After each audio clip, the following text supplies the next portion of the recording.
Hello everyone and welcome to another episode of the Bonus Points podcast. I'm Joe Garrett, as always being joined by Ollie Guy. Hello. Hello Ollie, and today we are welcoming a new friend of the show, Josh Brown. Welcome Josh. Hello, thank you for having me. Thank you so much for coming on. I'll let you introduce Josh, Ollie, because I met him through Discord about 5 minutes ago, so I don't feel qualified. Apart from knowing that he likes Pokemon Go and he jumps in other people's cars, is what we were talking about. So apart from that, you kind of know him by playing XCOM2 for 2 weeks as well, in a kind of weird psychiatrist kind of way. Oh, well, anyway. Like I know what he likes. yeah. So me and Josh used to work together up until COVID. We used to sit in our own little office, like away from everyone else. And we used to call these the Wonder Years because we used to just hang out and literally to have such a good time, like listen to whatever music we want. And weirdly enough, I was thinking earlier on, I think I've bought Josh more video games than I've ever bought anyone else I know. Because it was always like Christmas or birthday. It was like, oh, it's an easy choice for Josh, like because he's got a very specific taste. So Josh, you play quite a lot of like management games, don't you? Yes, pretty much. Yeah, and strategy games. I was thinking that earlier, actually. I was like thinking about all the management games that I like to play and how many of them you have actually bought for me. Does it turn out, is it like become the thing, you know, when someone like will once mention like, oh yeah, I really like toast, and everyone's like, they love toast, let's buy them toast, then everyone buys them toast, and they're like, did I really like it that much, or has this been pushed onto me? So other than the game we're going to be talking about today, like what are kind of some of your like favorite games, just so people can get to carry down the psychology route of cracking the code of who are you? It's quite broad in general, but yeah, in terms of management games, like I grew up playing The Sims, all of the Larian games, so Divinity 2, and playing Baldur's Gate 3 at the moment, Civilization, basically anything where I have to manage or strategize, as if I don't do enough of that in my day job. But yeah, all of those. I can't really think of many others at the moment. 2 Point Hospital. Cities. 2 Point Hospital. Did I buy that? You did buy me that, yeah. Cities Skyline. I played did I buy that. Cities Skyline as well? I think I bought you that. Yeah, City Skyline, SimCity 4, strictly SimCity 4. So yeah, anything to do with that, I'm all over it. And I like a good RPG as well. So, and any character creation, I'm all over that as well. So this kind Did you have any love for the old Warcraft games? Because we did Warcraft 2 on the podcast. I don't know if you go that far back with your love for strategy games. No, I was probably too busy playing The Sims to be playing that, because that took up so much of my life. I didn't really play anything else for a little while between that. Yeah. So no, not so much Warcraft. No. I'm not going to put you on the spot, Josh, but out of all of my friends as well, you probably watch the bonus points the most. Yes. Because my other friends, I tell them to watch it and they don't. And I don't tell you anything, and then you talk to me about it. So I know that you watch it. So. Since day one, I've been very loyal. There we go. Cool. That's exciting for when we get to the list, because there might be like in the back of your head some tidying up you need to do. So it's anything you need to get off your chest about anything we've said about past games, you'll have your opportunity. But for now, let's I guess mention what game we're going to be talking about today. So this was of course Josh's choice, which is XCOM2. Why did you choose this game? Well, as we covered, I've watched your show from the beginning, and as much as I've enjoyed it, I did think there was a lacking in representation of any sort of strategy True. or management games, so I thought I would suggest something a little bit different. Yeah, and XCOM's kind of like the biggie. I feel like a lot of people say like, oh, like XCOM, but that's kind of like the standard when describing any of these games. So before we get into it, Ollie, do you want to kind of give a summary for what XCOM2 is for those that might not know it? Yeah, so we specifically played, and I made sure of this, War of the Chosen. Joe was definitely played War of the Chosen. I did. But the War of the Chosen Wikipedia page is like this long. So I'm just going to read the XCOM 2 intro. So XCOM 2 is a 2016 turn-based tactics video game developed by Firaxis Games and published by 2K Games. It is a sequel to 2012's reboot of the series, XCOM Enemy Unknown, and takes place 20 years after the events of that game. XCOM are a military organisation trying to fight off an alien invasion. They've lost the war and is now a resistance force against the occupation of Earth. and the established totalitarian regime and military dictatorship. Gameplay is split between turn-based combat in which players command a squad of soldiers to fight enemies, and strategy elements in which players manage and control the operations of the Avenger, an alien ship that is used as a mobile base for XCOM. God, why am I struggling with this today? And the other thing I made a note of from that Wikipedia article is that the game is actually set after the bad ending of I saw that. XCOM. That's kind of interesting because there's XCOM Enemy Unknown. I noticed that as well, and it's kind of cool that there's always the thing where you have like multiple endings with a game, then they do a sequel, and they're like, no, this was the real one. Like it always kind of like ruins like the original one. I know for like Hollow Knight, they were like, that's got a bunch of endings. They're like, no, they will for the sequel, all of the endings will make sense, and so I want to know how they're going to work that out. So it's kind of fun that they went with the bad ending for the opening of this one. Yeah, I also definitely got that vibe playing it. I didn't realize there was multiple endings, but I was like, the ending in the previous one must have been pretty rough going, based on how this one starts, where you're like, you have almost nothing. You don't really have any soldiers even. Yeah. I mean, I only really, not to toot my own horn, but I only really got the good ending playing XCOM 1. So starting XCOM 2 and being like, oh, actually, it's all fallen apart. I thought that was actually... I guess that's the only way it could have gone, really, to carry on the franchise. Yeah, because if they've won, it's like XCOM 2, it's just like, now it's like a farming sim, and you're just like, it's all peaceful and lovely. It just becomes The Sims, I guess, sci-fi Sims. Yeah. If there's no aliens. So Ollie, I'll start with you because we've got a good idea of what Josh's thoughts on this game is going to be. But you mentioned to me that you were a little bit not worried about going into this game, but this is a game like outside of your comfort zone. Like you don't normally play strategy games. So we've not spoken at all. I have no idea whether you have positive or negative feelings towards the game. So is it what you expected, or were you surprised? I mean, it's... To begin, my first impression was, oh my God, what have I got myself into? How am I going to do this for 2 weeks? This game is impossible and it's brutally difficult. And by the end of the time that I was playing it, I played it for about 10 or 11 hours. I'd fully got the hang of it. And at that point, it was a lot better than I thought. It's not that I thought it was bad, but I was just I'm so not the person this is aimed at that I'm going to really struggle. But then by the end of it, I was like, okay, maybe I'm actually a war general. Maybe I'm actually very clever. And then, so for you, Josh, going into these games, obviously you play a lot of them, but they are all quite different. When you, I guess it would be the original XCOM for you, loaded it up, do you kind of get that overwhelmed as well? Or is there enough similarities to, other games in the genre you're able to jump in a bit easier? I think they were very good at introducing a lot of new strategies and new stuff to it. So when I started it out, I was the same. I was kind of like, this is really hard, but I kind of liked that. I feel like a lot of games nowadays want to guide you by the hand, and I quite like a game that is almost like it doesn't want you to win, because then it feels like a bit more of a victory when you do. But yeah, it I guess because the things that you manage have such an impact on the game as a whole, that's where it kind of was different. You really have to think ahead, and if you start on the back foot, then it can change up how the rest of the game progresses from there. Yeah, it was quite stressful for me because there were things. Obviously, there's you're out on your missions, and that's kind of what people think of the combat. But then the element that stressed me most is the base management, where you're essentially you can hire troops and train them.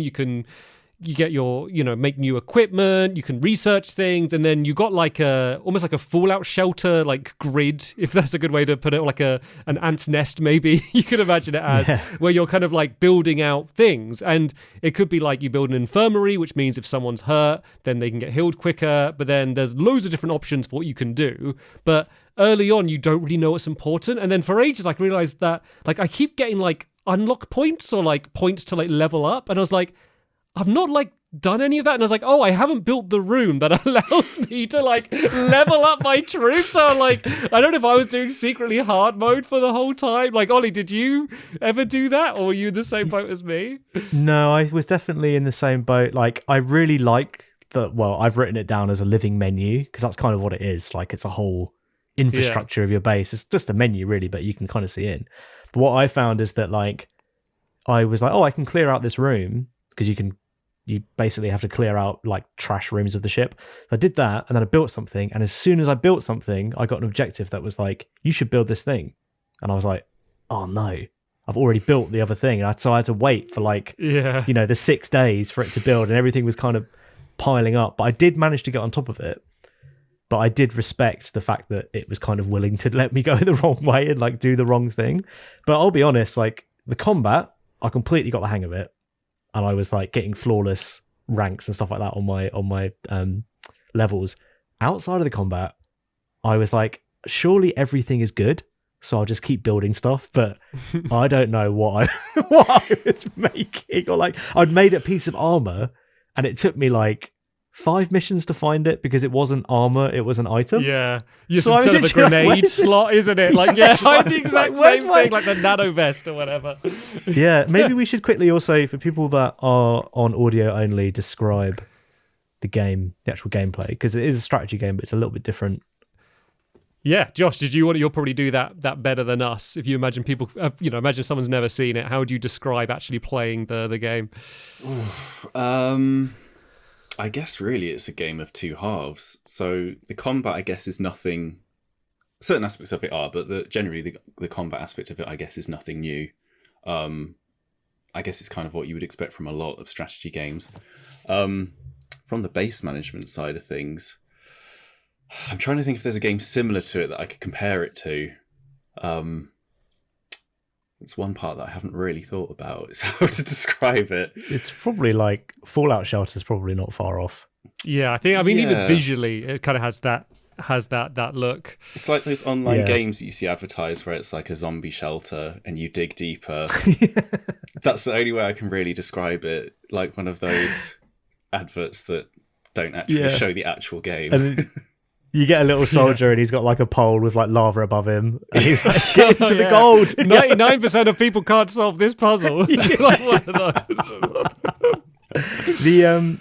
And the combat, like, so it's strategy, obviously isometric, but it's not real time, so you're kind of just taking turns.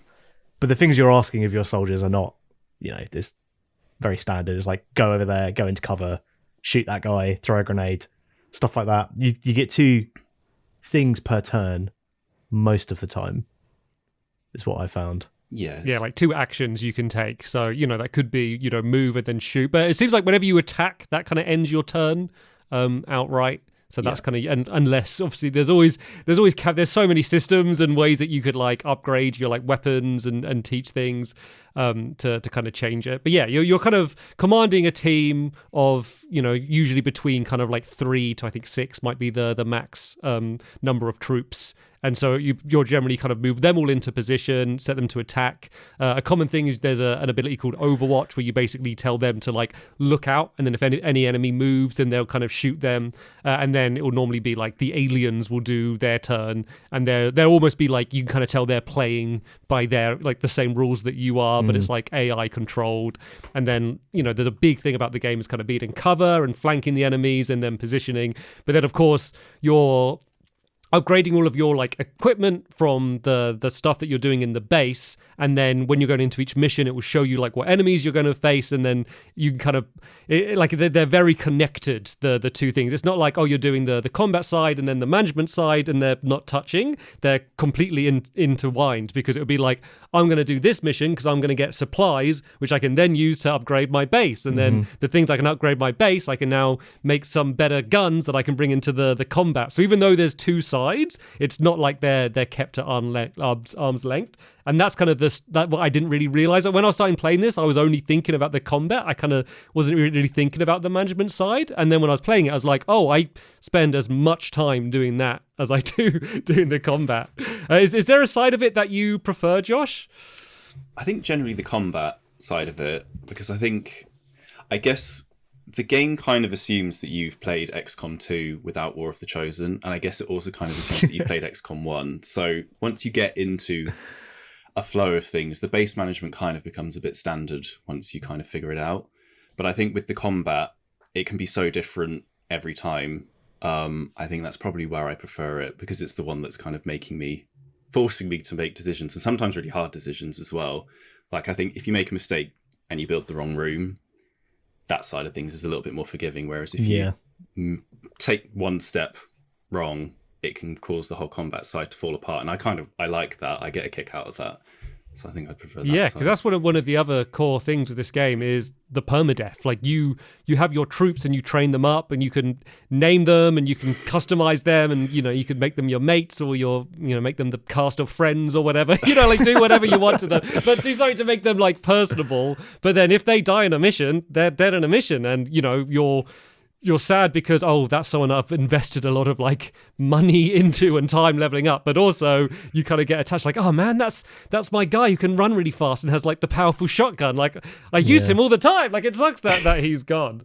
And that is something that I don't think is in many of these strategy games, Josh, as far as I know. Like I'm sure there's a few more that have done it, but that's kind of one of the things I associate with XCOM.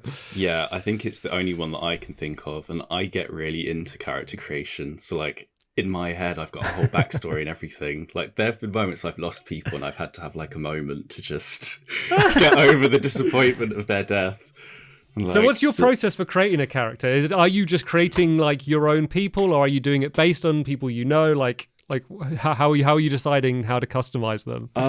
Well, I mean, I play it on the PC version, which has, like, a very active, even now, quite an active modding community. So it's normally based on what I've got most recently, but it's not so much based on anyone I know or anything. I kind of just take the base character, wait until they become a sergeant because it unlocks more customization options, and then that's when they become like an actual fully fledged human being to me. A member of your family. That's when you print out posters in real life and put them up on your walls. Yeah, and they've all got nicknames and everything. So like, I remember their nicknames, and if I lose them, because they've got the, I don't know if you noticed, they've got the little memorial as well that you can go to. Yeah, and you can have you can have pictures in game. What about you, Ollie? Were you bothering to name and customize your troops? Not customize them so much. I mean, I had my favorites, but the ones that I noticed when they came out. But to be honest, one thing that I was noticing was that I was leveling them up, and then they would be wounded or too tired to fight again. So then I'd have a bunch of rookies in, and then kind of by the time I got back to them, it would take a little while for me to even realize that I was back to the ones that I'd leveled up to begin with, because obviously you have like 30 troops at a time. But like, what's everyone's reloading save policy with this? Because obviously everyone does it. So my personal one was that if I lost 3 people, I would reload my save. But if I lost 2 but passed the mission, they're gone. That was my personal rule. What about you, Josh? What about you, Josh? Are you a save scummer, or are you pure? Yeah. In the earlier days, I was more of a save scum, but I think now I feel like I'm in a position where I've played it enough that it's just time to, grow up. And probably kind of the same. If I lose too many of them, then it becomes unenjoyable. But if I lose, a couple, especially if they're rookies, I'm kind of like, well, that is the game. It's what you signed up for, buddy. Yeah. What do you want me to do? Yeah, exactly. I might not be on the field, but I feel their pain just as much as they do. So, and then for me, so for my majority of my playthrough, I didn't even consider save scumming at first. I was just playing it, letting it autosave and stuff. And then until I got to one mission where, for me, there was a big difficulty spike. I don't know if you faced it, Ollie. You'd probably remember it, Josh. When the Viper King first shows up, which was an enemy that was added in War of the Chosen, and I think it was an enemy that they expect you have played more XCOM by the time it shows up, like loads of health. And the idea is you're not even meant to kill it, you just need to survive until it gets scared off and runs away. But what's unique is that it has an action after everything you do, whereas normally your troops, you would all tell them to do their thing, but this every single thing you do, it then does an action, and it's constricting them and shooting them with lasers and stuff. Right. And it's surprising, like it teleported right next to me. So it wasn't like, oh, I was in a bad position. I was just playing the game, and then it just spawned next to me, and I was immediately in it, and it killed me, and I was really angry. And so next time I was like I knew it was going to come, but I didn't know when. So I was like saving after every move, and it took me 3 attempts to get past the Viper King. And then from then on out, I took a few little backup saves. But just like you, Josh, like if someone did die, I wasn't immediately reloading. Like that wasn't my mindset. I was just like, oh, if this mission goes completely, a complete failure and it's going to set me back, then I will load back a previous save. Yeah, it's the same for me. Like, the reason I was doing it after 3 people had died, because I was like, this is not salvageable.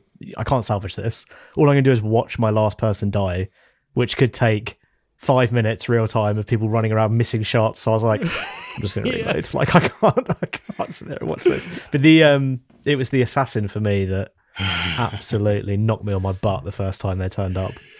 Oh, I also found out that, like, all the levels are randomized, so we probably didn't have... Because, like, the Viper King, I don't remember that being that difficult.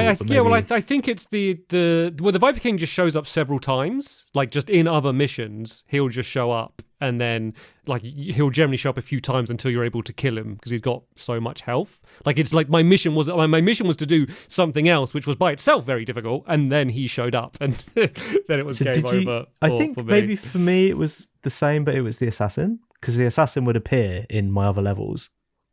And I would have to take them out. Well, I'd have to get them down to like 2 health, and then they would run away. Yeah, that happens as well. I think that's like another. I think they were in the main game, and then they added the Viper King in the DLC. Do you know, Josh? Do you remember? Yeah, they had a separate DLC that had there's 3 kings altogether. Well, 2 kings and a queen. So they added that in a separate DLC, but then when they released War of the Chosen, they put that in as standard. So yeah, there's a Viper King, a Berserker Queen, and I can't remember what the name of the thing is. You know, the flying. Did you get to the point with the hovering flying ones that have like a big staff? No, I don't think I got the flying ones. They're a bit later on. Spoilers. Yeah. Spoilers, another horrible thing to kill me in this game. Yeah, the only reason I knew it was from the DLC is because, like, it destroyed me, and I was like, I cannot imagine anything I could have done to survive that. So I Googled, like, how to beat the Viper King. And so, like, I was very vindicated because I saw a giant list of people in the exact same situation as me. It's like, what do I do here? This is, like, crazy. Yeah. And, like, the developers, like, their exact quote is they wanted the game to be brutally challenging, is the words that they said, with the idea that it's much more rewarding when you do complete it. And then... You know, it was when I did finally deal with the Viper King and be on my edge. Is he going to be here? And like thinking, keep my range, use sniper rifles, don't let him grab you. Then when I did get it, like it felt great. And that's like the kind of rewarding feeling that I get. Like I like difficult games and I like banging my head against a wall until I finally break through because it feels good. So like it is very challenging, this game. Like I wish I was less confused early on, but that's just, you know, it's a complex game. That's the way it is. But I did personally enjoy the difficulty. Did you guys realise you can extract your units at any time? Yes, I did at a certain point. So there's basically one mission I did where I had to get 12 crates. Yeah. And it was like crates of supplies. And then at the same time, the enemy is also marking crates. Yeah. So I got 2 of them. And then one of my guys died. And then the other 3 were like wounded. And then I just jetted out of there then. But then when I jetted out, it said mission complete, even though I'd only got a couple of the boxes. Yeah. So I was like, oh, I could just do that whenever I want. So that was a big like eye-opening moment where I was like, oh, I don't have to let them die in order to quit. I can actually jet them out. Sometimes if you extract it's a mission fail, but I think, again, that's kind of why I love the game. Like, you just have to accept your losses sometimes and then kind of regroup and move on from them. Because, again, I think a lot of games, like, I think they're worried to let the players lose. Because I guess they think that they might lose interest or something. But, like, I love a game that lets me lose every now and again. Because it's something to overcome at the end. Yeah. Well, they did it with the whole first game. You beat the first game, you won, and they're like, "No, you lost." It's like, okay, sure, if you say so.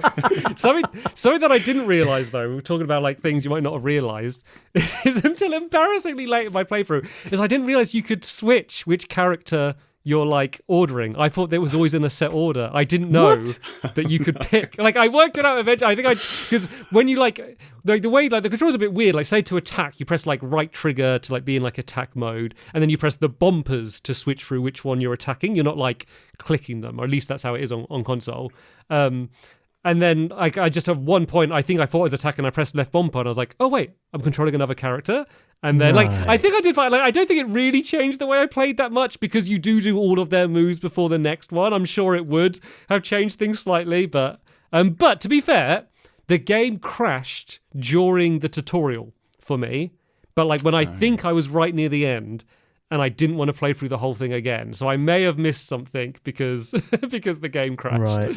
Right. Okay, first of all, I didn't know you could change who you're controlling. Oh wait, you were shocked because you didn't know either. I thought you were just laughing at me. So okay, I had a whole round that was really hard where a guy kept getting caught by one of the snake dudes and like bound.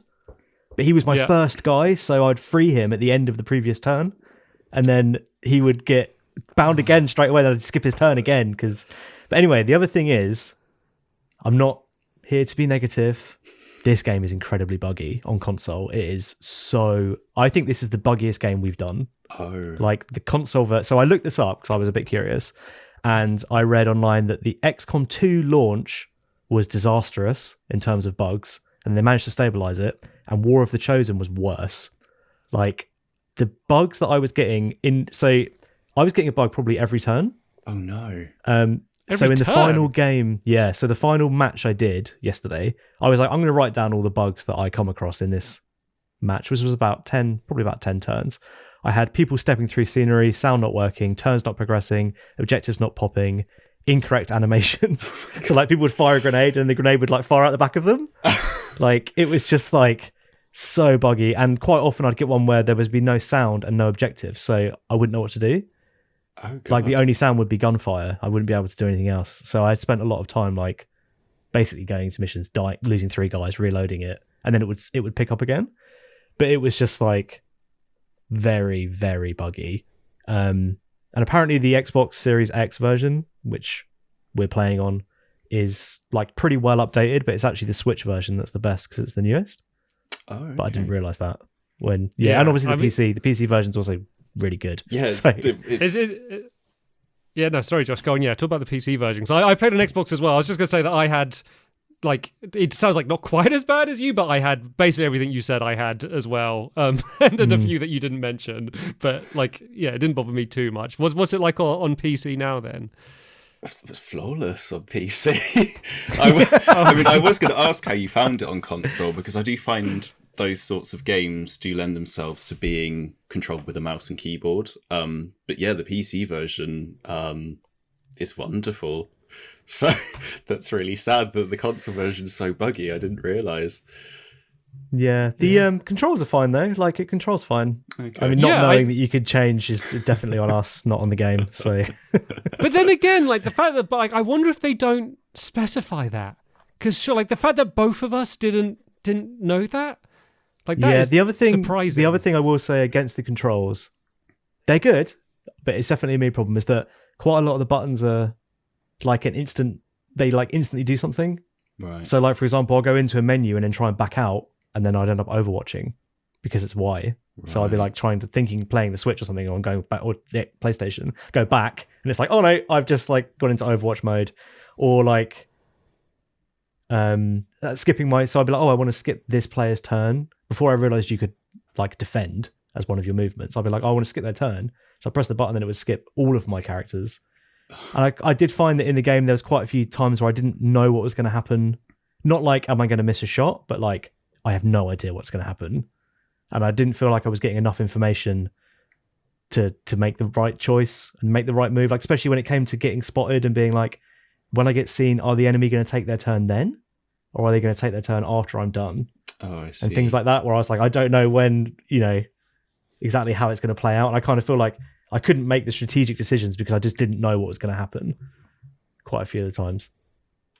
Yeah, it does throw you in. I do think they maybe one of the drawbacks is that they've kind of assumed that if you've played XCOM, you're probably not going to go straight into XCOM2. But obviously that's not really good enough, because some people are just going to jump straight, because they're such different games in themselves. Like, it's totally understandable that some people would just jump straight into XCOM 2. How so? What's the big difference between, obviously I know there was the old XCOM games, but between XCOM 2 and Enemy Unknown, like what are the major differences? I mean, as a whole, it's obviously still quite the same game, but in terms of like the classes that you have, the overall strategy, in XCOM 1, you're kind of like a global initiative, so you've kind of got your resources already. You still start off on the back foot, but it's not so covert in a way. Whereas obviously with this one, because it's like an underground resistance network and everything, it's a bit, I think you have to watch your resources a little bit more, whereas the first one is kind of more about retaining what you've already got. Because, obviously with this one, there's a countdown to the Avatar project. In the other one, it was kind of like managing other countries' panic levels and making sure that like you don't lose all of the countries that are part of this kind of like united force against the aliens. So it has a really different feel to it as well. And then, and just in terms of the strategies, like they've got different classes and everything. So you could play XCOM 1, because I have played that recently as well, and it still feels fresh enough that it's kind of like a good game to stand by itself. Yeah, and I know that like stealth was like a big thing that was like kind of new to XCOM 2. Like I'm guessing was stealth just not a thing in the original game? Did just all the enemies know where you are? I can't quite remember, but XCOM 2 definitely relies on stealth a lot more, especially with arranging ambushes and stuff. I think again because they wanted it to feel like you were like some underground resistance.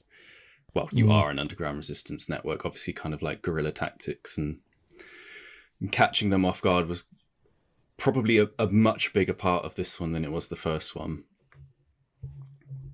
Yeah, it was. It's like, considering you're playing as like a high-tech military, group, it's like scrappy, isn't it? It's really like you're fighting in streets. You have like no soldiers. You have like no money. Like you are really like trying to make ends meet. It's like we have like two engineers in this whole like giant fortress that we're flying around. It's like I can't get someone to like clear some debris out the closet because we're so limited on resources. In a lot of ways, it makes sense. Like XCOM 1 felt a little bit too small scale because you're like, yeah, we've got all of these countries banded together, but it's still quite similar in that you've only got like a handful of scientists. You think you'd have like hundreds. So I think XCOM 2, it kind of justifies that as well, and it makes more sense to have like a small number. Yeah. And like one of the things that kind of surprised me with like, I guess like the story and the overall presentation is just the sheer amount of like voice acting and like little cutscenes. Like I'd go and do a mission, then I'd come back to the base and it'd be like, okay, I'm going to do my things in the base, but there'd be constantly just like, hey, like, Jenny wants to talk to you in this room, and then like, oh, we're getting a call from this, and it'll play like a cutscene, and then I was said to like, oh, spend a day gathering supplies somewhere, and then hey, this thing's like popped up, like you need to talk to you, and then they're doing like a lot of like cutscenes where it's kind of like in first person, and I don't know why, maybe this is like a weird ego thing. I love the way they look at you and they're like, what do you think, like General, like Captain Woody, and they like look at you in the eye, like because they'll do like what looks like a normal cutscene, then they like turn to talk to you. But yeah, I thought the presentation on that stuff was like they went way beyond what they needed to do, considering the type of game that they were doing, and just the amount of unique characters with unique voices, and just the amount of dialogue in this game was something that I wasn't really expecting. Is that like typical, Josh, in games like this, or does it feel like, oh, this is a game where Enemy Unknown was very successful and now they had a budget and so they've really kind of blew the doors off? I think because for this one they introduced so many new ideas, it was probably quite necessary. Because obviously you've got like the missions that you choose to do, and then you've got the missions that the bald guy gives you in the shadows, and then you've got the trailer voice guy. Yeah. He sounds like, I don't know if you saw our trailer that we did for our Bloodborne Let's Play, Blood Brothers. Yes. He's the exact same voice as that, and it's like, I was like, no one would take you seriously. No one speaks like that. Like, I don't know, Ollie, can you do an impression? You're normally quite good.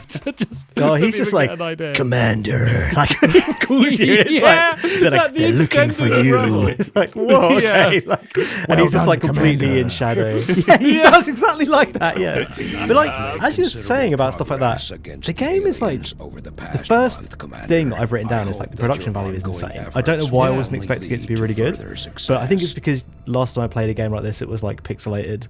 But like even in the because like even in the actual combat scenarios, you get cutscenes, and like their mouths were moving, and I was like, oh my god, they actually bothered to. Yeah. I don't know why I thought that. It's like this is so not necessary. Like I mean, like, it's great that it's here, but it's like, what? I hope you didn't spend too much time on this. Like you totally don't need it. Yeah, but I felt like the game. I might be alone in this, but I feel like the game is pretty corny, but it like really owns it.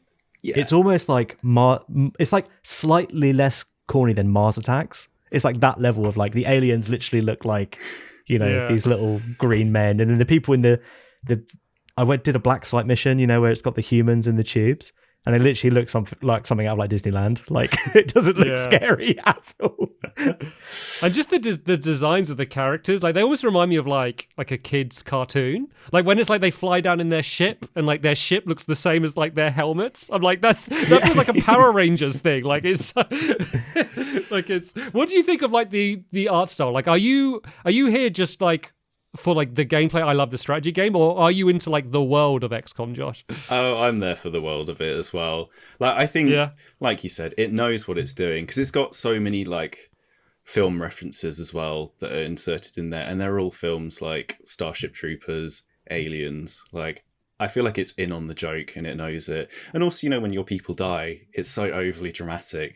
But like I kind of love that. And then the others, like if they're bonded, they'll be like, no, like. Yeah. I love all of that. And also just some of the phrases they say. Like I was thinking, like when you're sneaking and you're like, everybody's like affirmative and they're all like sneaking on, and then like you've been caught because you move someone and they're like, let's rock and ruin. It's like you're like, oh, because you can choose like their personality as well. Like when you're designing a character, you could be like, oh, are they timid or are they aggressive? And I'd always try and line up because like my thing with I never really spoke about my characters. Like I would always like I'm just really bad at like I wanted to remember what equipment they have, like who they are. So at first it would be like I wouldn't customize them. There was one with spiky hair, so I called them Bart Simpsons, just so I'd remember like who they are. But then eventually I was like, oh, these two have got bonded. And like basically if people do missions together, they got a chance to get bonded, which can give you like a bunch of advantages. And I was like, okay, I want to remember these two are bonded. So I made one look like the Cookie Monster and one look like Big Bird. So I'd know that they're like a team. And then I made like myself and Kai, but then we didn't like each other, so we never got bonded. So we like always went on like different missions. And then I had one person who was like, oh, they're my healer. So I made them look like Mercy from Overwatch. So I remember they're the ones I want to make sure has all of the medicats. So medikits. It made me like it made me more attached to the characters, like you get, Josh, because I had named them and I'd spent like 10 minutes designing them in the character creator. But also it was quite like utilitarian to make me work out, like remember who is who. Like I was doing it for gameplay reasons as well. When it gives you a character, then does it like? Because I had one character that was a really strange design that I used for like a lot of my gameplay. It's like this woman that had like almost like World of Warcraft style shoulder pads that had like horns coming out of them. But she turned up like that. Yeah. So I was like, I always knew who she was because she had these like pauldrons on, whatever they're called. Yeah, that was another DLC. It was called Children of Anarchy. So they had all these like really punk anarchist bits and pieces. You can like turn it off so that when they first arrive they don't like have these insane things. So I feel like a rookie they haven't earned their stripes to have that sort of thing yet. Yeah, they should all be shaved heads, like like no piercings. Yeah, it's only once you reach sergeant that you've earned the right to have a personality and have these cool things. I have a good question from the community to do with what we're talking about. It's from Joe the Pirate on YouTube, and I'm going to put this to you first, Joe, because you're not an expert. What do you think is the best unit and the best skill tree? You're gonna have to help me with the name of them, Josh, but the one with like the drone, I think, was it Ranger? Was that who they were? The specialists. A specialist, yeah, that was it. So yeah, I found specialist because that drone can be used for so many different things. Like the fact that, I mean, even just the fact that you could heal someone that's like far away without having to go to them, or like hack something that's far away using the drone. Like that's the one, like for like utility I'd always use. The grenadier is really good just because like the grenades are good and they got like that big minigun. So for like pure damage, I always want one of them as well. The sniper, I'd always end up just using their pistol anyway because they would need both action points in order to snipe. So yeah, I'd say specialist is probably my go-to. In terms of upgrade path, I don't really know. I don't know how to answer that. Yeah, I mean, I don't want to be too boring, but I've written down my favorite unit I had was Erica Smith, who I've just put was a gunner with a drone. So literally the same. And then my favourite class was the guys with the chain guns, which is exactly what you did as well. Yeah. Are we right, Josh? Maybe they're the basic choices, but once you fully understand the game, you know better. Well, yeah, mine alternate. It used to be the Grenadiers, then it became the Rangers once I got a deeper understanding of the game. But then when they introduced War of the Chosen, there is a certain setup that you can do for your snipers that makes them pretty much unstoppable. Like, I had one sniper who, like, in one round managed to take out 7 units because I just had the right set of circumstances, the right upgrades. Bit of a spoiler, but when you kind of face off against the Chosen, you can eventually get their weapons, which just changes everything as well. Oh, wow. Okay. So once you get the Hunter's weapons, a sniper with quick draw, who also has death from above, who also has their gun has a free reload slot. You can just keep picking off people left, right, center. Wow. And there is a certain armor as well. I won't give too much away, but there is a certain armor that means that they can just kind of fly. So, so for me, yeah, it's definitely the sniper, which I'm not normally the kind of person that likes a sniper in a game, but after creating that guy and getting the right kind of replaying it so many times that I got the kind of right progression tree. Yeah, I think as well, because obviously what they introduced into War of the Chosen was they've obviously got the standard skill tree, but then also you can use your combined XCOM points to kind of give them additional abilities. I don't know if you guys got much into that. Yeah, I had to do that. Yeah, because I was short. So yeah, and like if you've got one that's gifted or a genius, they can have like so many skills, and it definitely, there is a definite point in the game where the difficulty arc kind of starts changing, where like you start succeeding so much more, and it is normally once you reach that kind of midway point where you can start, using advanced weapons and stuff like that. Yeah, I kind of struggled with, like, I enjoyed the progression and I like leveling up the characters, but I just felt like I had in each mission I might have, say, like, as I say, like 5 or 6 characters anyway, or troops. And there's so many like levels that they could be upgraded and the gear they have, and then like whatever other upgrades I've given them. But then also out of my pool, I probably have like at any point maybe like 15 viable soldiers to send out. And I can't remember, like, is that the one that I made is better at not being hurt by explosions? Or I feel like I'm having to constantly remind myself of what exact upgrade path I've been taking for each of them. And maybe just in time I would have got there eventually, but that's something that I struggled with. Yeah, I just figured with that, like, as I said with building stuff, like everything is good. So just make your choices, give them whatever you want. Yeah, but I want to make the decision, and it's like, oh, I'm going up against enemies with lots of armor. I want to know, like, oh yeah, I'm going to take like Bob, Sam, and Julie because they're good at shredding armor. Like I want to be able to make, like, I feel like I'm losing a level of strategy by not really keeping on top of, like, apart from 1 or 2 characters, like not keeping on top of what abilities they've got, because there's so many options and it is so granular. Yeah, I think it kind of works on multiple levels, right? Because you have like the very top level where like you kind of know how to play, which is where I spent a lot of time. But then I was like, I understand now which units work well together, not as in like for bonding, but I know like I should get a grenadier to blow up this wall so that my sniper can shoot through. Like I'll always take them together. That's kind of like the level that I got to, where I was like, okay, I know who to bring to like make good team composition. But I will say, like, anything beyond that, I was like, maybe I didn't get far enough. I just couldn't keep tabs on everyone, like as Jay's saying. So, but I did only play on rookie, which I am a rookie.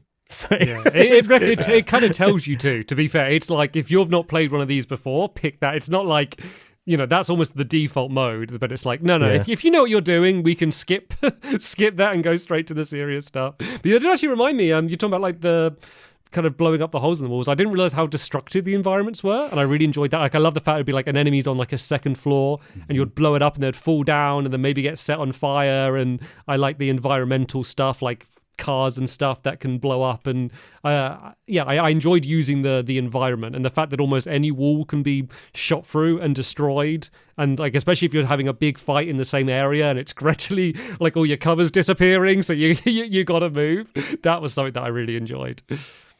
I didn't manage to get the hang of like doors, like the doors that you press a key to open and close.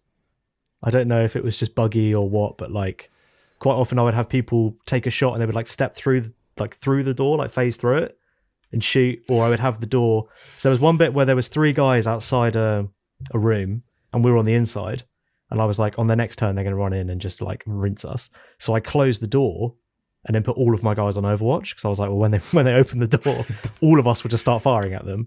But what happened is one of them walked past the closed door and all of my team shot at the door while it was still shut. Oh, and I don't know if that's a bug or if it's because it's like, well, it was open at one point, so they kind of know he's there, or like what was going on. And then sometimes it'd be like you go through the door and you get spotted, but sometimes you wouldn't. So it was a bit of a, yeah. Sounds like another bug. Yeah. Okay. But I would constantly Overwatch through walls, like through solid walls. I'd be like, oh, I can see someone moving, and they just shoot, and like I'd hit them. Like, I don't know how, but like I'd hit them. Like that was like a regular thing. Like to where I assume that's not a bug. I don't know, Josh. Do you know? Sometimes if there's like a hole that's been blasted in the wall, 'cause sometimes they still have like small holes that have been blasted into a wall, then they can shoot through that. But otherwise, yeah, that also sounds like... Yeah, maybe it was. I'm not sure. I mean, it is in like I had 2 crashes, 2 like hard crashes to desktop. I had a thing where, you know, when like if you're hacking something and it'll give you multiple choices for like what do you want to risk. I had times when it was making that decision and I could do the menu, but nothing came up on screen, and I could just switch back and forth, but I couldn't actually see. I had a lot of visual glitches like that, and then sometimes the game just kind of getting like hung up, like as if it's like it's working out too much, and it'd be like I do my go and then it's like alien go, and then the camera would like fly over to show something and then like just stay there for ages and then go somewhere else. I was like, wait, what are we doing here? Like it kind of like it was always like it was, you know, had too much to go through, and it kind of all got like pushed together, and it's like really like as if it's like chugging to work it out. Yeah, no, I had much the same. Very strange, but the thing is like the gameplay is so good. Like the actual combat gameplay is so good that I was still having a good time with it, despite almost every turn something weird happening. I was still like, oh, this is great. There was one thing outside of bugs that I was actually like starting to grate on me a bit, which is that the level that I was at, I felt like it was really drip feeding me engineers and scientists, and I was never getting any. And I was like, I need one to clear this room and one to stand in the infirmary, but I only have one. And then I went online and it was like, oh, check the black market when that opens up and you can buy an engineer. But then I go there, there wasn't one. And it was like, there'll be one next month. It's like, oh, mate, like, I can't wait a month. Like, I need my guys. But I think through the like 10 hours or so that I played, I got 2 engineers and about 3 scientists, maybe 4. But the engineers are the ones that I wanted. Yeah. Because they're like really, really good. Yeah. I think the good thing about the game is that it does have a lot of replay value. So if you go back again, it can turn out completely differently. So this playthrough that I've done, I actually lost the mission where you get your first engineer. So I was on the back foot with that for quite some time. But then I started focusing on getting, every time an engineer mission came up, I would take that. So yeah, maybe if you played it again with a bit more knowledge of kind of what you want to do first, it does get a little bit... If you worked out how to get through doors, Ollie, most of the engineers are on other sides of doors, is the problem.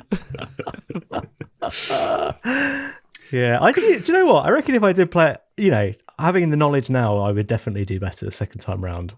I'd play differently. I'd definitely play differently. Yeah, same. I'd build different things. I didn't build the resistance ring for ages.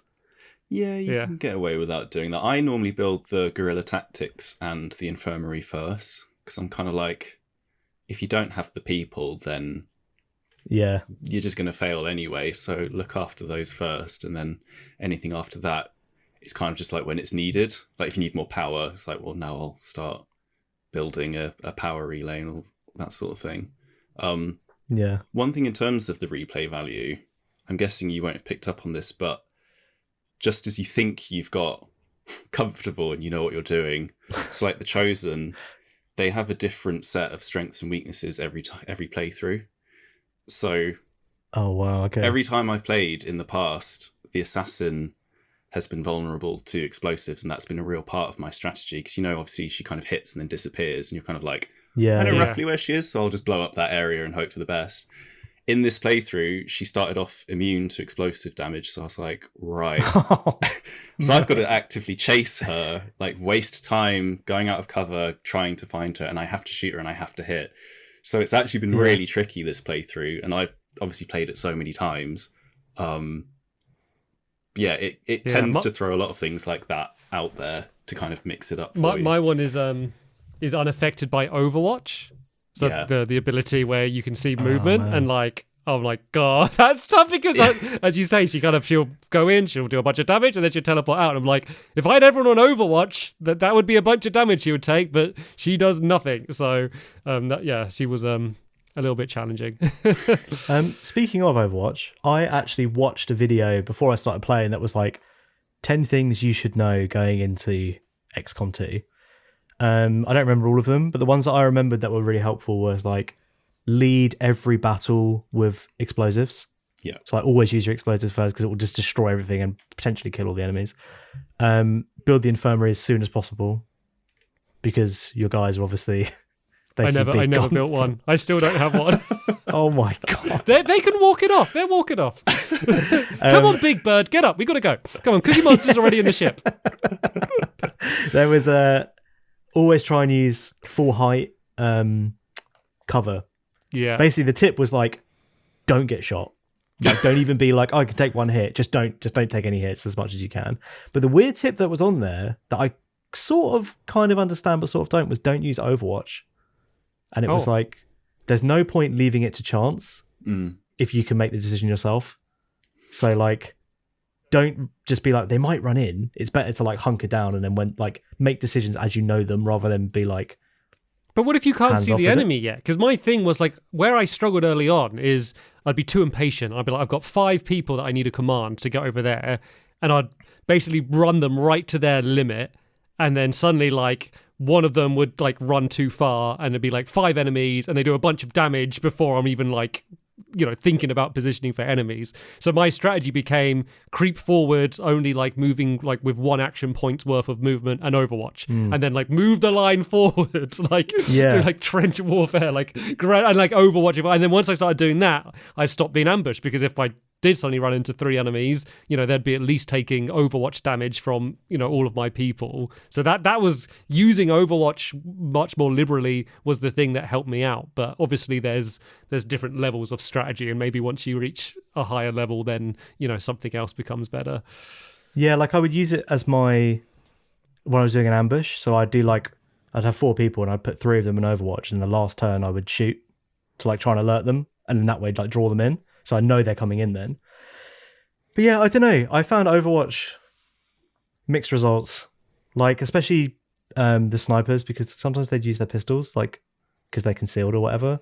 And then whenever they get their pistols out, they just seem to miss. So it would be because you need 2 action points to shoot the sniper. So if you've moved and then done Overwatch, it'll be pistol Overwatch. Yeah. So that's what that would be. Didn't know that. Also, just quickly on the weaknesses of the like assassin of the Chosen. The only one I noticed was that they were weak to getting shot by my Reaper, which is one of the hero units. I had a Reaper. So yeah, I basically would just blow up everything. And also the Reaper had an ability that was if an enemy cloaks after they've been spotted, they can still see them. So I'd be like, oh, okay, I know exactly. Red silhouette. You had it made. I know exactly where you are.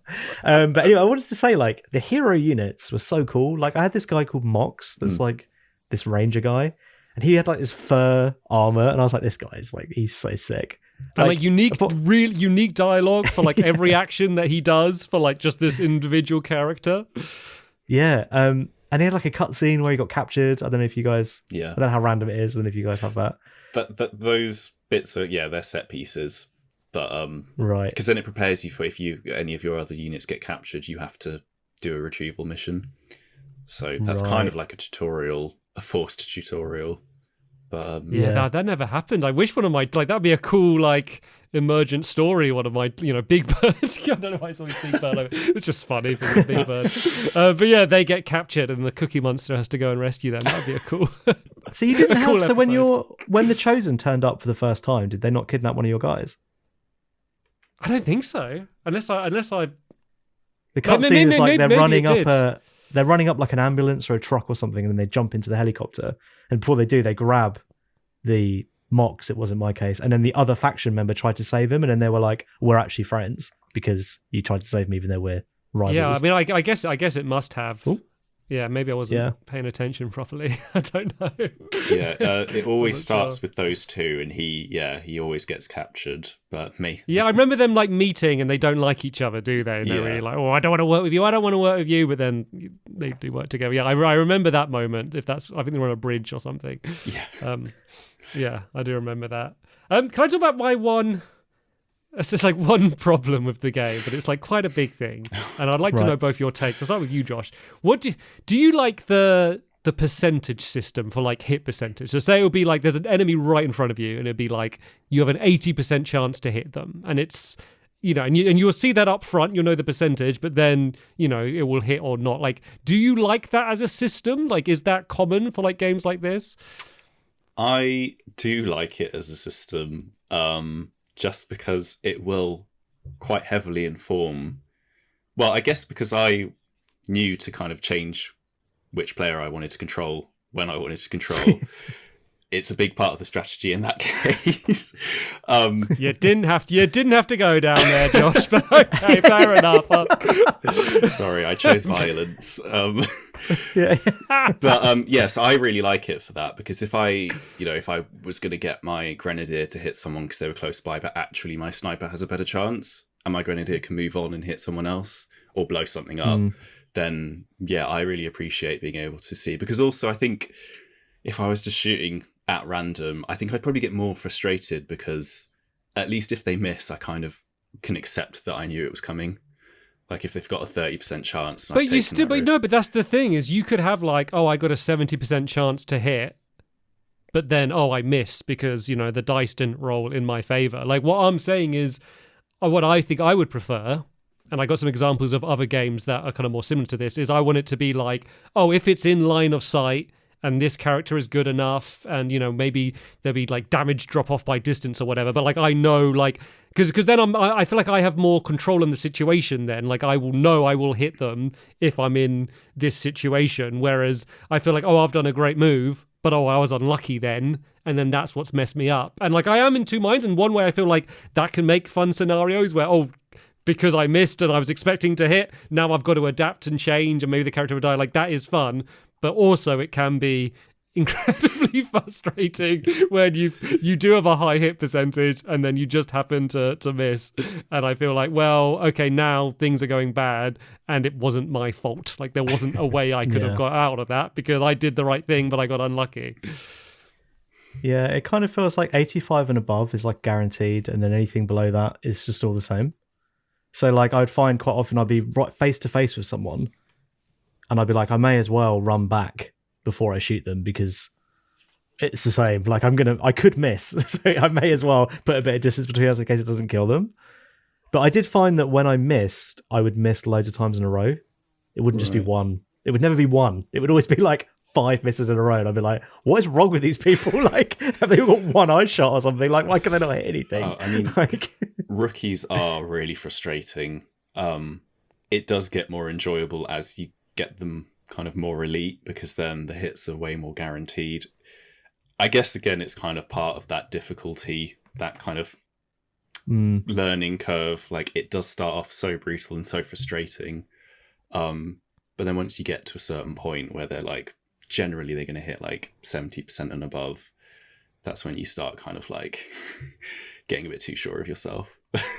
Yeah, but like the comparison I make, and it's a very, very different game. But Into the Breach, I don't know if you ever played that, Josh, which is so it's kind of like it's in a much smaller scale. So it's kind of grid based, and you're controlling 3 units, and it's basically like you're trying to stop kaiju destroying skyscrapers, but it's all kind of quite small pixel art. But you know exactly what's going to happen. Like you'll know the enemies are going to do this. This is what will happen, and then you can really play it out. And it almost feels more like a puzzle game because there's always a way you can get around it. At first you feel like, oh, there's no way I can stop them damaging these buildings this round. But eventually, you can work it out. And then once you've worked out your move and set them all up, like, you know exactly what's going to happen.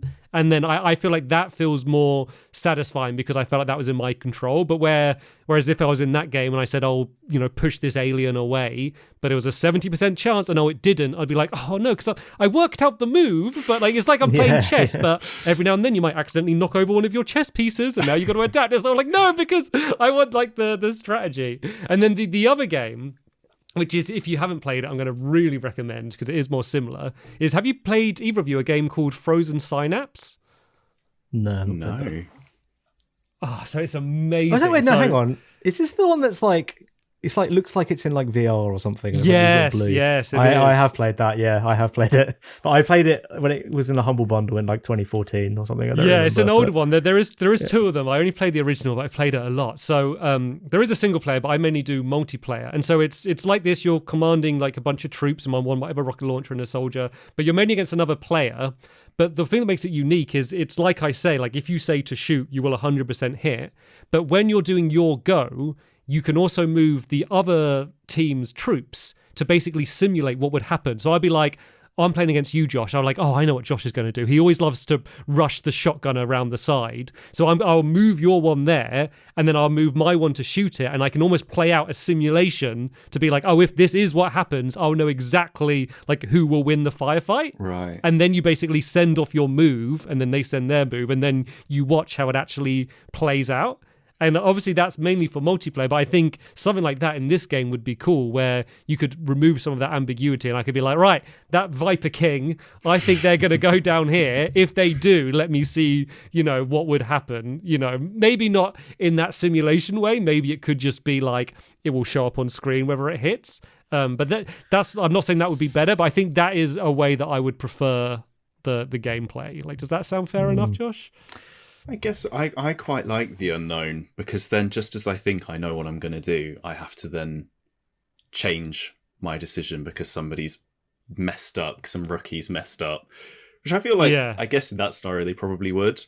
Yeah, I get what you're saying. I think I quite like the fact that nothing's kind of guaranteed. Well, unless it gives you 100%, then obviously you can kind of sit back and relax. But I quite like. I guess it makes funner stories. I guess like there's more like crazy moments will come out of it. I guess it was a little less controlled. Oh yeah, I've had situations like where I've had to sacrifice someone, just like where when you're having to extract or something and they're holding a wave of people back, and because everybody missed, my grenadier just had to decide like, right, just gonna have to take them out with a grenade at my feet. It was just like, that felt like such a Hollywood moment, and I guess that wouldn't have happened if.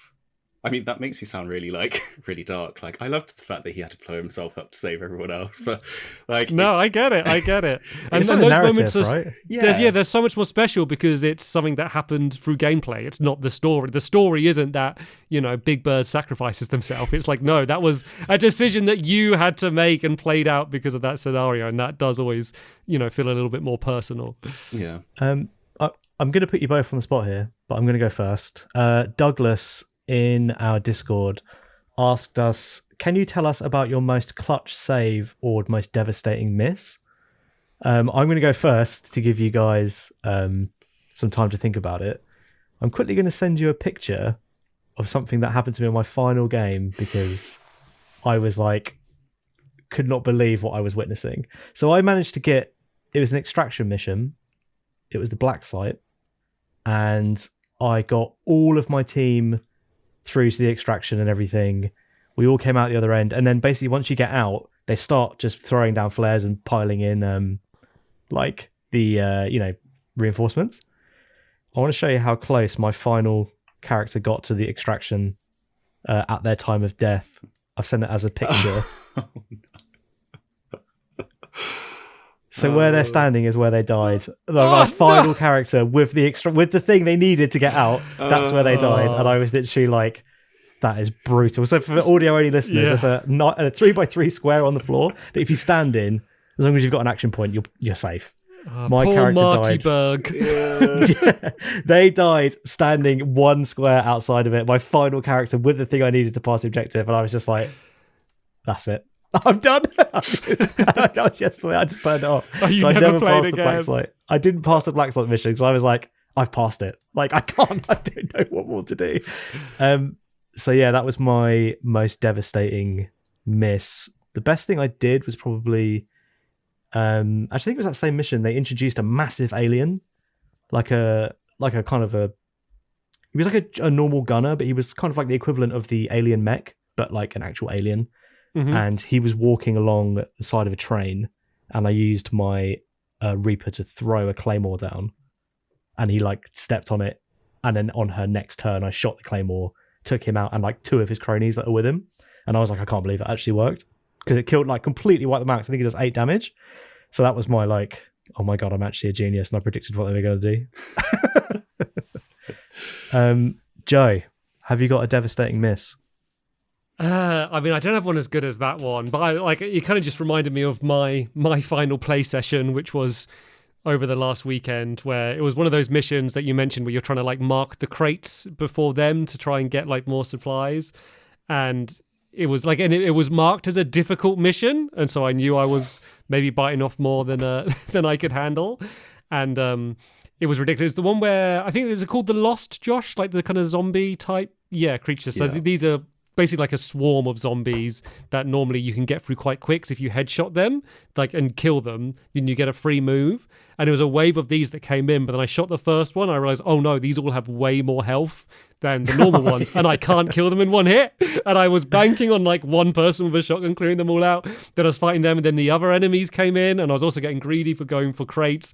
And then I just got completely overwhelmed, and like everyone died, and I didn't finish the mission. I turned the Xbox off, and I was like, okay, yeah, I think I've played enough of XCOM2. I can do the podcast. So that was my exactly final experience. So, and I have that captured. I don't know if you can see me quitting the game in the footage, but you'll see the pause menu come up, and I never touched the game again. Yeah, so Josh, have you got either a devastating miss or a... I have a devastating miss that comes to mind. It was, again, a mission with the Lost. And also the assassin had turned up. So she'd kind of done her damage on everyone. I had one of my most favourite rangers go down, but I was able to stabilise him. But we had to extract, so we'd finished with her, but the Lost had, like, because I was using explosives and everything, they'd swarmed around us. So I had one guy carrying my favourite ranger, and it got to a point, because they were all weak, that I had to just make the decision to drop his unconscious body to save the other guy, and just had to leave him to be taken out by the Lost. It was awful. I felt so bad, but no. I guess you've got to look after the majority, right? Yeah. I just imagine someone walking in your room when you're playing, and you're just always in tears in front of your like PC saluting. monitor, just like crying, saluting, playing the violin or something, like the bagpipes, just like Yeah, it was awful. And then the rest of them kind of only just about managed to limp to the extraction zone. So yeah, I guess that's one that sticks out. And obviously the guy who had to blow himself up to save everyone. But I guess that was kind of he got the last laugh in that one, so I guess that wasn't as devastating. Yeah. It is weird, like, how attached you get to them, isn't it? Like, I just having a thought, like, it randomly generated a guy that looked like my mate. So I sent him a picture, like, oh yeah, this guy looks like you. Sent him a gif of him standing in the armory or whatever. And then like 2 minutes later I texted him again, and I was like, he's a war hero, by the way. I don't know what made me do that. But he like rescued us all. I was like, I like got him before he could make a joke and be like, by the way, he is actually a war hero. So like, my partner Kai would always walk in, because like I mentioned, oh yeah, I'm making, well, we made them in the game together. So they had like a same, like we made them look pretty badass with like big like aviator glasses and stuff. And like every time like I would come in and I'm playing, like I'd be like, how am I doing? And I'd be like, well, you've missed a few times, but you're definitely getting better. Like would always like check in with how they're doing. I was like always a bit more reserved, because I couldn't, I didn't want to have that conversation. Yeah. I do feel like the oh sorry, go on, Josh. I was going to say my partner Reese plays it, and he always makes a ranger that looks like me. And he watched his die tragically and had to have a little moment where he was like, it was all a bit too real. Like, I do feel like the game really encourages this like super aggressive style of play though.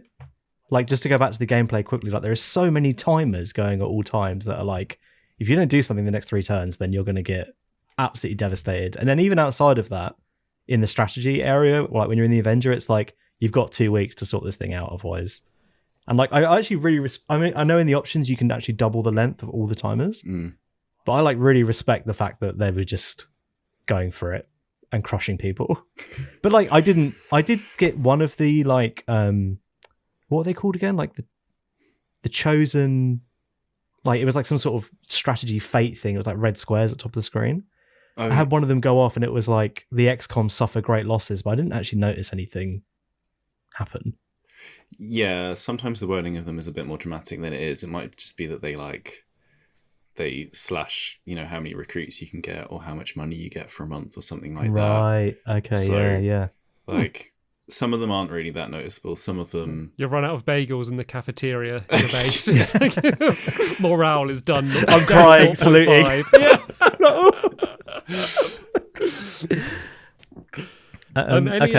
Any community questions, Ollie, before we go to the list? Got one from A Cup here, who on Twitter, who said, "Do you feel like the XCOM style game makes you more or less likely to reload saves or erase mistakes or potentially try and cheat? For myself, this is for A Cup. Turn and grid-based games makes me more of a role player and I'm more likely to try and work with my errors instead of reloading. I think for me, like obviously we've been through this a little bit, and like I think I like to think that I'm like, oh, I'll roll with the punches. But the reality of it is it's like if it's right at the beginning, or if it's like right at the end, I'm like, no, like we are reloading here. Like I can't take it. But yeah, I sound the same as you, Ollie. Yeah. There is a mode called Iron Man mode that forces, like, it saves every turn, so you can't reload. Like, it forces your decisions. And I've only played the game like that once because it's a little bit too stressful for me. Like, you really feel your mistakes with that because obviously there's no going back from them. And considering I've played this game a lot, that's too much for me. So yeah, I try not to reload too much, but I think I'm like you guys as well. If it becomes really unenjoyable, or I know it's going to really mess the game up for me, then would you like to publicly reveal your hours? I don't think they're high, but they're not that high. Are they your playtime? We've had higher for other games, I think. Okay, I'm approaching 350, so I guess that's around 10 playthroughs. And is that XCOM2 specifically? That's XCOM2 specifically, yeah. So combined with XCOM 1, I dread to think how many days of my life have been spent controlling these little guys. I mean, to be fair, I had about like 160 hours on Elden Ring, but that was in like a month. So I'm not going to sit here judging. Or maybe 2 months, but not that long. Yeah, remind me to never double cross you, Josh, because you're obviously like some sort of stratagem master. Like we should do bonus points paintball. We'll crush. Actually, no. Josh will like send one of us out to sacrifice. You know, that's how I've worked out your strategy. Well, mine would just be like 0% hit every single time I took a shot. Yeah. Like I would just never hit anything. Point blank range, just like your guns jamming. Like, just what's going on? One more little question. From Octopi. This is just for you, Josh. Mm-hmm. It was on YouTube. And they say, would you recommend this game to people not familiar with XCOM at all? Yes, I would. It's going to take some patience and some learning. But like I said, it kind of stands well by itself. So I would, yeah. There's actually been a lot of people that I've recommended it to.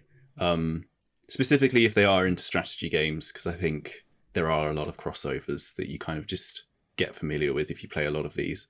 So, yeah, I would. Do you recommend it over Enemy Unknown? Do you say go straight to XCOM 2? It depends on how much time they want to dedicate to it, really. Like, if someone's willing to put in the 30 plus hours for both, then yeah, by all means, if they've got 60 hours going spare. But otherwise, I would say if you're a bit more of a casual gamer like I have probably become, I'd say just go straight into XCOM 2. And then maybe visit XCOM 1 down the line, because it still has the same kind of replay value as well. Nice one. Okay, shall we go to the list? Yeah, let's put it on the list. Okay then, so XCOM 2 is going to be the 48th entry to the list. For those in the audio version will not see that Ollie, as requested in the last episode, has added it was meant to be an Ollie seal of quality over his little group of games, Killer 7, Alan Wake and Jet Set Radio, but it's just Ollie's face with the bonus points pose, I guess, but it looks great. Thank you. I didn't have time, man. I didn't have time. We already had I said I wanted your cheeky little face there, so you've done that.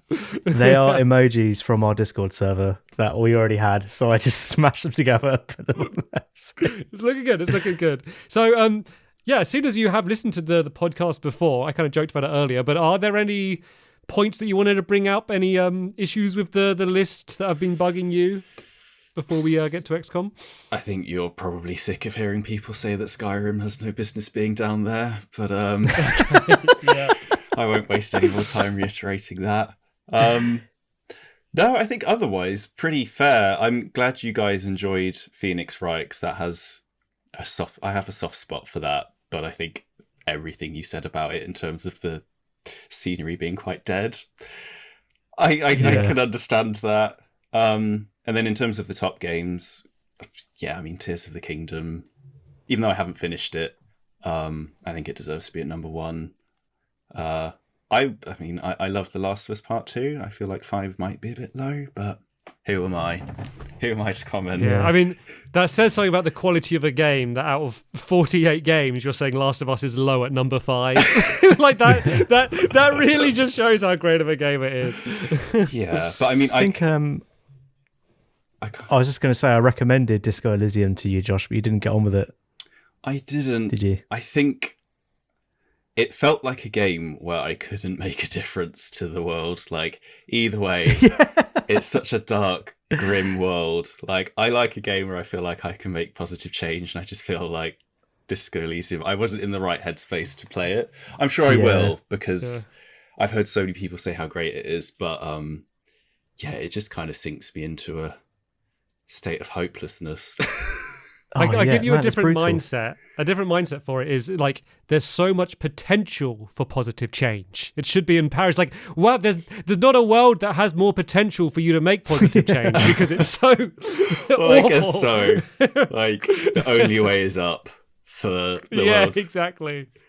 Yeah, depending how you play. But yeah, hearing that you're playing Baldur's Gate 3, like I know that Disco Elysium is kind of, that's when I hear people singing the praises of Baldur's Gate 3. A lot of them are saying like, oh yeah, that and Disco Elysium are the 2 games that have kind of involved like this RPG, like CRPG genre.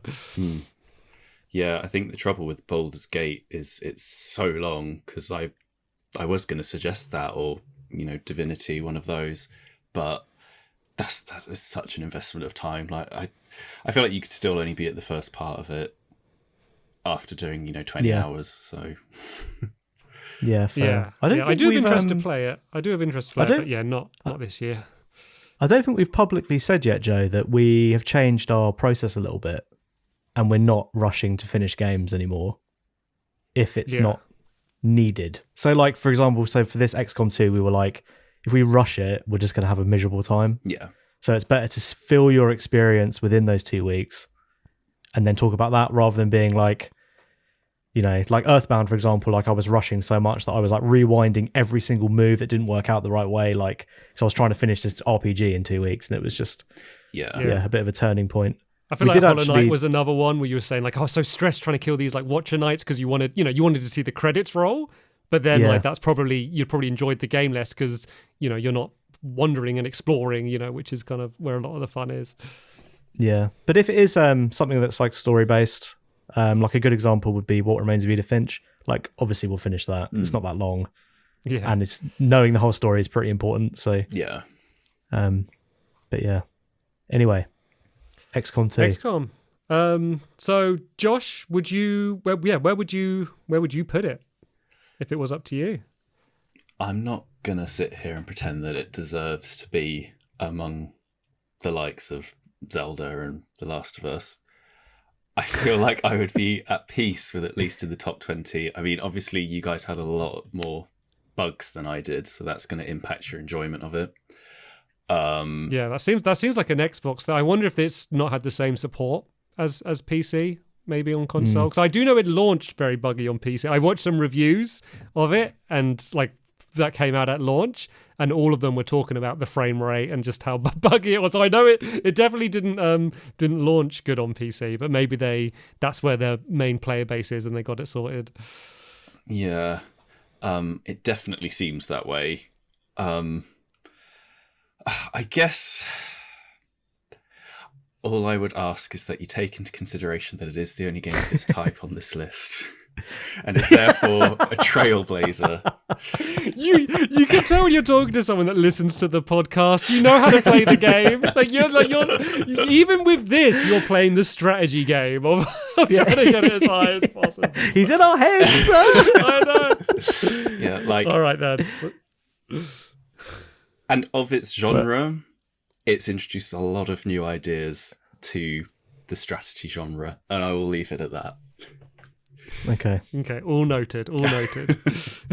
Joe and Ollie will remember that to give it a telltale description. Right, Ollie, where would you want it? Do I have to go next? Yeah. Okay. Yeah, so because if you're going to break his heart, I'd rather you do it than me. Well, there's one game this 2 weeks and this whole process has really reminded me of another game that we've done. And that game would be League of Legends, where it's like, I feel like I was just starting to get the hang of it. And I was also texting Josh a tiny bit, which I know I shouldn't have done, about a couple of things. But I kind of feel like we have the expert here, and we are not the experts by any means. And I kind of feel like my enjoyment is the same, especially because I didn't really understand anything outside of the combat.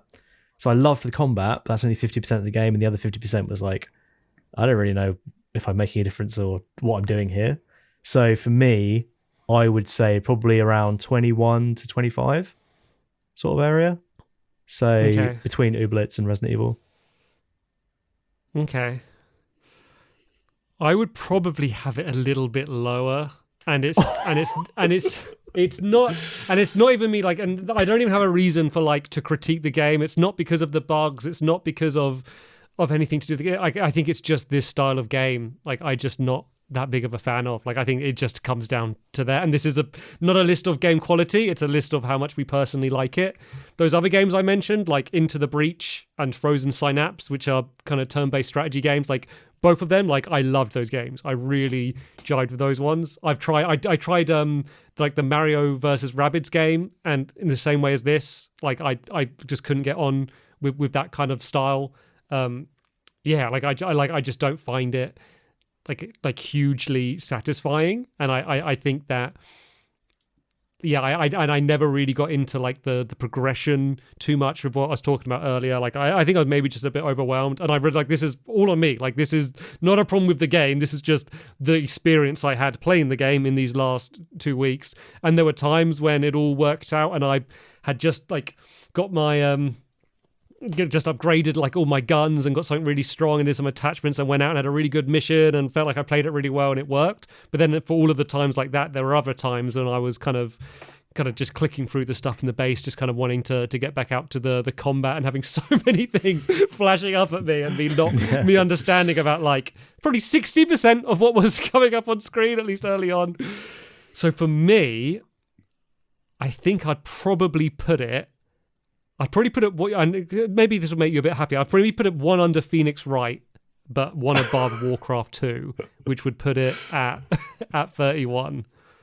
Well, Warcraft 2 is another strategy game, and it's one that shaped Joe into the man he is today because he loved that game as a kid. So the fact that it's above Warcraft 2 is something. Yeah. I think it's so much better. Like Warcraft 2's shown its age. Like XCOM 2 is like, I mean, it's obviously so new, but like it feels pretty cutting edge. Like I think it could go up a few more. I think maybe above it. Well, I mean, obviously for me it could go above all of those, but I think maybe even for you it could probably go above Halo Infinite.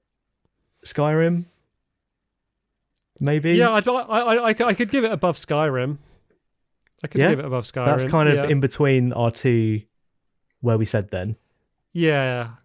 I think Super Metroid might be a nice place to stop it there. Like Super Metroid, with all of its faults, I have warm, fuzzy feelings with. Like just even like you could play like a sound effect from that game and it will make me smile. And I've no nostalgia to it. I only played it recently. How does this sound? How does that sound for you, Josh? Sorry, I know it's a bit lower. I knew I came into this taking a risk. I actually remember in your Earthbound episode, you said that turn-based combat wasn't really your thing. And I remember thinking, like, oh, because we were all confirmed by that point, so I kind of felt like, okay, well, I'll take whatever I can get. So, I'll look forward to appearing again at the award ceremony for the game that has harshly voted, harshly scored, to accept my reward. You had a 30% success chance of getting it into the top 20, and sadly, you missed your chance with this one. But like you were saying, like I do really appreciate you picking a game that either of us might not have picked, and it was a gap in genres, and we are trying to be as varied as possible in this list, and we're not just picking our favorite games. Like I always feel like when people are suggesting games, like in the comments and stuff, everyone's just suggesting their favorite games, but that's not the process we go through when picking these games. Like sure, one or two we'll pick a game we like because we want to introduce it to the other one, but mostly we're trying to pick things that are a little bit outside our comfort zones, or games that we know other people love and we want to try out. And this was a big gap that I was curious about, and I did have a lot of fun during my 2 weeks. So yeah, I am, even though it didn't end up at the top of the list, it's still done well, and I am glad you chose it. Yeah, I think it's always been obvious between you and I, Ollie, that like while we respect the types of games each other likes to play, we are quite different gamers overall. So yeah, I figured it wouldn't necessarily be a favorite. Yeah, Josh has a very eclectic taste in games. Like obviously we went through the strategy stuff that he likes, but he also absolutely loves F-Zero X, and absolutely loves GoldenEye, to the point where Josh can do the pain sounds of GoldenEye, of the enemies, the screams, in the order they appear in the game. Don't do this without missing one, do impressions of them. You don't have to do it now, but no. He can do it along with the game. I don't believe it. I don't believe. I need to hear proof. That's not the sort of thing you bring up without. No. Would you be up for it, Josh? You don't have to. Absolutely not.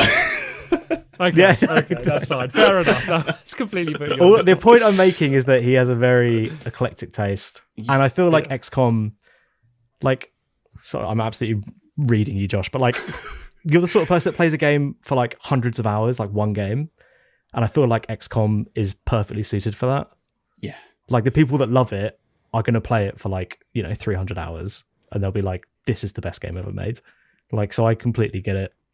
I feel like of the strategy games, turn-based strategy games, this is probably, we couldn't have picked a better one. So, well, that's good to know that it's top of the list for future strategy games, hopefully. Turn-based strategy games. And it might end up the only one, but we'll see whether anyone else brings one forward. But your homework is definitely Into the Breach, playable anywhere. Don't know about Frozen Synapse, whether how still playable that is, but I think you'd really enjoy it. So maybe if you do, leave it in the comments of this if you do play either of those, and let us know if you enjoyed them, because they're ones that I would strongly recommend. Well, if anything, I can come away with 2 new favourite games, perhaps. Yeah, we'll see. Anyway, so yeah, congratulations to XCOM2. So it's ended up on number 28 in the list, 1 above Skyrim. Sorry, everyone at Skyrim, it keeps on dropping. And 1 under Super Metroid. Ollie, do you want to chat about what games we are going to be playing in the future? Yes, so on October 6th, we have... Is that the next one? Yeah, we have Slay the Spire coming out. We're doing an episode on Slay the Spire, which is interesting because the day that you're listening to this, Slay the Spire is actually free on the Switch for 3 more days. It's a full game trial. So the day this comes out is Friday. The trial's available for Friday, Saturday, and Sundays. You can play the whole game and not pay anything. So no excuse to not play along. It's also really cheap on like every single store. So yeah, that's October 6th, Aspire. And then October 20th, we have Alien Isolation with a guest. Mm-hmm. And that's all we have confirmed. So. I have a small update about, because we have a guest after that as well. And I gave them a little poke the other day, just saying, have they decided? And they messaged that today, as we're recording this, they are heading to Japan to go to Tokyo Game Show. And he said that his goal is to come up with what game it will be while at the show. So right, okay.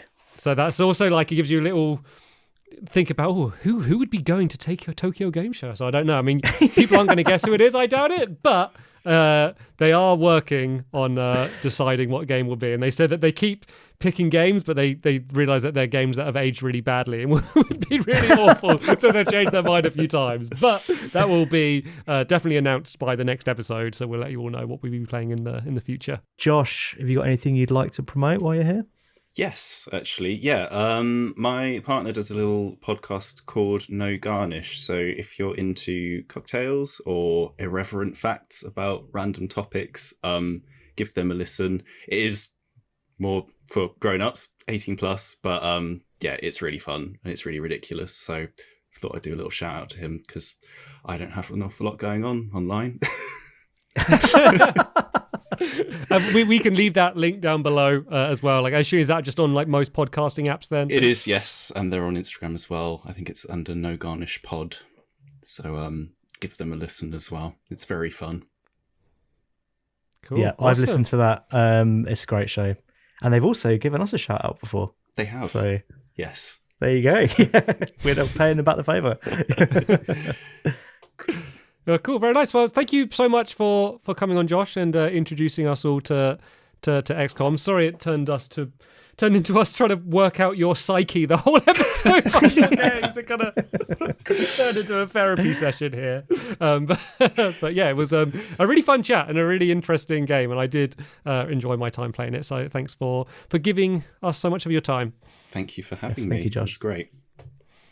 Okay, cool. And also thank you to everyone who watched and listened to this and giving us your time for spending it with us. As Ollie said, Blood Brothers is still carrying on. There was a Zelda video that we uploaded a little bit ago that if you haven't seen, definitely watch. No spoilers, but it was an exciting one. And then we also have some other one-off plans set up as well. So fun stuff coming up in the future. But that's it for this one. So I want to thank you all very much for watching or listening, and I'll see you all later. Bye. Cheers. Bye. Bye.